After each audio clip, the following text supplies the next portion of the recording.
જામનગરમાં છેલ્લા 10 દિવસમાં શાકભાજીની આવકમાં ઘટાડો થતાં ભાવમાં અંદાજે 20%નો વધારો થયો છે. શાકભાજીના ભાવમાં વધારો થતાં ગૃહિણીઓનું બજેટ ખોરવાયું છે.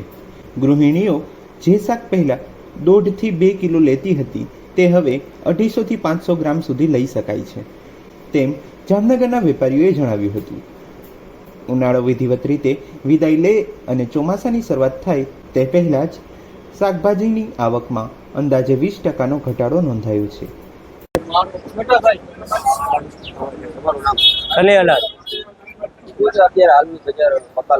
હું યાર્ડમાં હોલસેલનો વેપારી છું અને અત્યારે બકાલાની બધી બજાર હાઈફાઈ છે. બકાલું બધી રીતે બધી વસ્તુ મોંઘી છે. ગુવાર, ભીંડો, રીંગણા, ટમેટા, ડુંગળી, બટેકા એ પણ બધું મોંઘું જ છે. સસ્તું કાંઈ નથી. આમાં સામાન્ય માણસ માટે બહુ અઘરું છે. ભાવ વધારાનું કારણે ઉપરથી જ માલની આવક ઓછી છે અને આ ઉનાળો અને કાંઈક માથે વરસાદ એના હિસાબે માલ બધો પોતા પોતા બગડી જાય.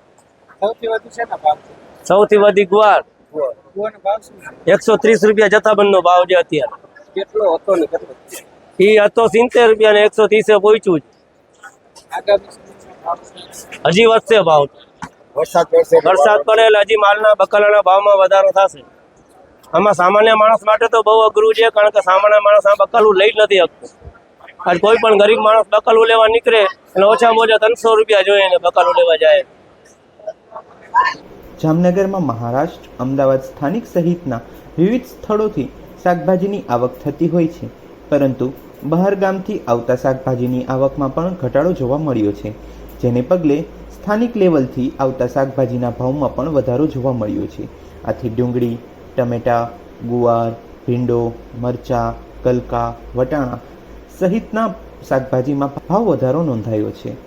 જ્યારે ધાણા ભાજી બજારમાં 120 થી 150 રૂપિયા પ્રતિ કિલો વહેંચાઈ રહી છે.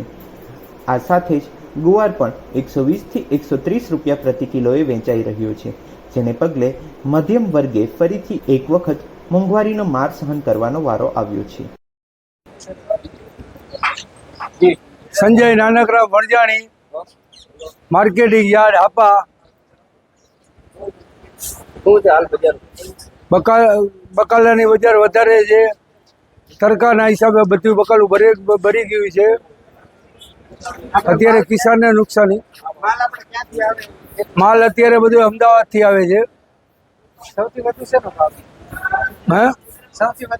ભાવ ગુવાર 140 રૂપિયા કિલો છે, ભીંડો 80 રૂપિયા કિલો છે, કોબી 20 રૂપિયા કિલો છે, ટમેટા 50 રૂપિયા છે,